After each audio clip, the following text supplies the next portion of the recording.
అప్పుడు నేను cancer hospital chairman కాదు ఒకళ్ళు ఇదివరకు ఏదైనా ఇటువంటిది ఇచ్చుంటే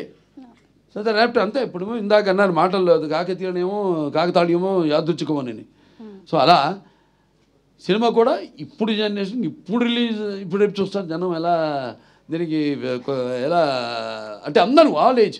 ఒక ఏజ్ బ్యాడ్ ఇప్పుడు దేనికి ఎందుకంటే ముఖ్యంగా ఈ సినిమాకి గుండెకాయ శ్రీకృష్ణదేవరాయలు ఆ పాత్రే మెయిన్ కాన్సెప్ట్లో ఆ పాత్రను ఎన్నుకోవడం ఇప్పుడు చాలామంది ఈ సినిమాని అంటే ఫ్యూచరిస్టిక్ ఇది ఫస్ట్